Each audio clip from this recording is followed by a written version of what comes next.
Aló, Kiev. Yo os llamo desde Varsovia. ¿Cuándo van a pedir perdón por crímenes de Stepan Bandera y nacionalistas ucranianos contra polacos en Segunda Guerra Mundial, ah? ¿Cuándo? Se nos está agotando la paciencia. Y hablando de agotar, aprovecho para anunciarles que vamos a regalarles más tanques aunque se agoten nuestras existencias. Sí, y artillería pesada también. Pero claro, con mucho gusto. Imagínense, todo lo que haga falta por pueblo hermano. Bueno, todo no. Estamos hartos de su cochino grano que arruina a agricultores polacos. Dejen de lloriquear a Bruselas para que lo aceptemos, porque eso no va a ocurrir. Mejor métanse sus cerealitos, ya saben dónde. ¿Escucharon bien? Y hablando de escuchar, volvimos a hablar por teléfono con Jens Stoltenberg. Sí, apoyamos decididamente el ingreso de Ucrania en la OTAN. Pero por supuesto, nuestras naciones comparten una misma historia, somos casi que un mismo pueblo con distinta bandera. Bandera... Eso me recuerda que ya deben parar de mitificar a banderistas que masacraron polacos. Por enésima vez, exigimos que pidan disculpas formalmente a toda Polonia en nombre del gobierno ucraniano. Seguro que le llama la atención la peculiar relación actual entre los gobiernos polaco y ucraniano, con unas idas y venidas que parecen más fáciles de explicar con terminología psiquiátrica que geopolítica, ¿verdad? Y como a nosotros también nos llamó la atención, decidimos hacer este video. Ahí les va.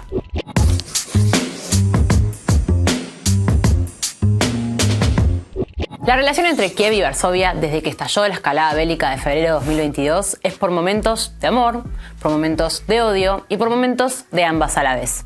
Y aunque explicar a tantas pasiones encontradas de forma sintética podría parecer más una tarea para Pimpinela que para nosotros, nos tomamos un tiempo y un esfuerzo para intentarlo. Las actuales Polonia y Ucrania se cruzaron numerosas veces en la historia, intercambiando o compartiendo territorios, en ocasiones de forma amistosa y otras bastante menos. A veces compatriotas, a veces enemigos, en su momento fueron total o parcialmente parte de estados de nombres con intenso olor a naftalina, como el Imperio Austrohúngaro o la Mancomunidad de Polonia y Lituania.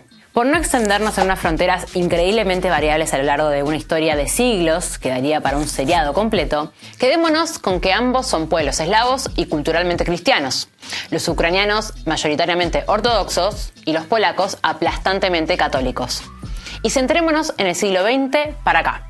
Durante la Segunda Guerra Mundial, los nacionalistas ucranianos se aliaron con los nazis, a quienes veían como libertadores del dominio soviético.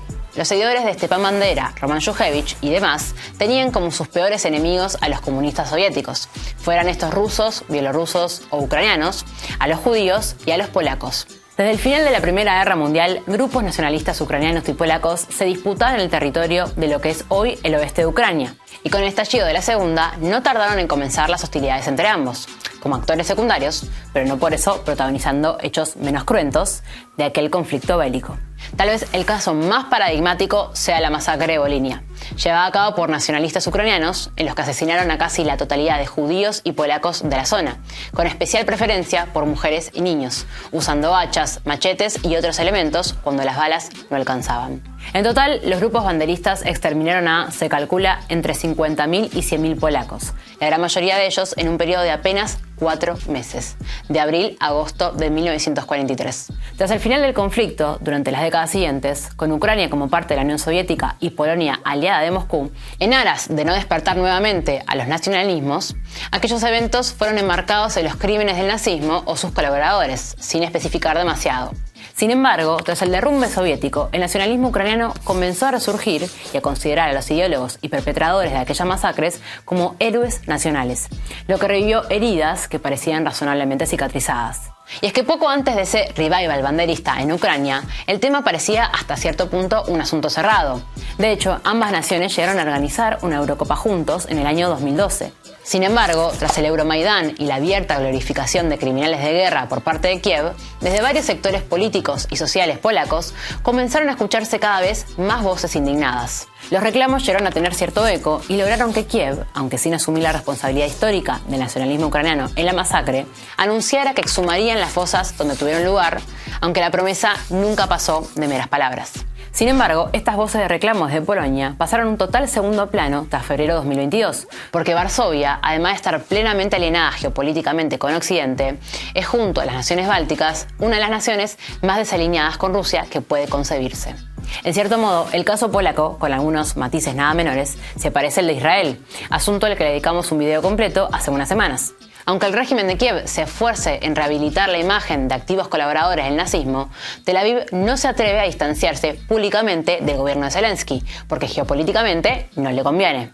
En el marco discursivo en el que el occidente colectivo ha planteado este conflicto, que es que quienes no están con Kiev es porque están con Moscú, para Varsovia la elección fue obvia. Desde el día 1, el gobierno polaco fue de los primeros en exigir más y más armas para Ucrania y más sanciones contra Rusia. Eso sí, más exigiendo que cumpliendo. El gobierno polaco no envía todo el armamento que puede por temor a vaciar sus arsenales, pero reclama a los demás que lo hagan. Ni dejó de importar recursos energéticos rusos, pero demanda al resto del mundo que dejen de hacerlo.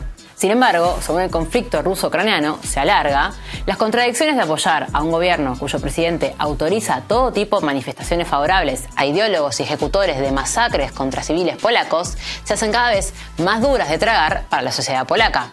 Imagínense, apoyar el envío de armamento polaco y de otras naciones a un país cuyo jefe militar, Valery Zaluzhny, se tomó una selfie junto a un cuadro de Stepan Bandera, principal ideólogo de las masacres contra los polacos durante la Segunda Guerra Mundial, en su natalicio. Al inicio, tímidamente, pero cada vez más presentes, en las calles polacas se ven nuevamente marchas, manifestaciones, protestas, pancartas con el texto «Esta no es nuestra guerra», grafitis con símbolos nacionalistas ucranianos tachados y hasta resurgieron los reclamos sobre Volinia, entre otras cosas. Las voces indignadas con el revival banderista en el país vecino son hoy no solo más comunes que hace un año, sino probablemente incluso más que las que había antes de la escalada bélica iniciada en 2022. Y es que no solo las contradicciones histórico-discursivas ponen aprietos a Varsovia, sino los muy palpables efectos boomerang que su apoyo a Kiev genera en la ciudadanía de Polonia. Por ejemplo, la masiva importación de grano ucraniano sin aranceles, decretada por Bruselas y acatada por el gobierno polaco, que golpeó duramente a la agricultura polaca, tema al que, por cierto, dedicamos un video completo en su momento.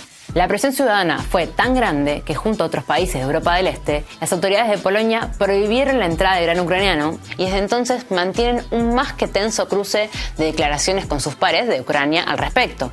Mientras Varsovia afirma que solo apoyará a Ucrania en lo que resulte beneficioso para Polonia, desde Kiev responden que el gobierno polaco es, cito textualmente, inamistoso y populista. Y en ese tono, y subiendo el tono, llevan meses. Como ven, Polonia tiene buenos motivos para su comportamiento algo, digamos, bipolar respecto a Ucrania. Pero que sean buenos motivos no quiere decir para nada que justifiquen su bipolaridad, sino que la explican. Sencillamente, Varsovia trata de mantener su postura geopolítica de los últimos 30 años abiertamente hostil a Rusia, aunque sea a costa de ser solidaria y apoyar como hermanos a un gobierno donde los genocidas de polacos son héroes nacionales. Una tarea nada fácil y, como hemos visto, con muchos efectos secundarios, pero que no se crean que el gobierno polaco afronta con un sufrimiento interno desgarrador. Para nada, porque en el fondo su análisis y su deseo es que, pierda quien pierda, ellos ganan. Una Rusia debilitada conviene obviamente a los intereses geopolíticos de Varsovia, pero también una Ucrania debilitada, a la que cobrarle viejas deudas de muchas maneras, incluso territoriales. No es para nada un escenario desolador para los intereses polacos. Pero en ese riesgoso juego de dobles cálculos e intereses, tal vez Polonia no esté midiendo que la que puede terminar más debilitada a lo interno sea ella misma.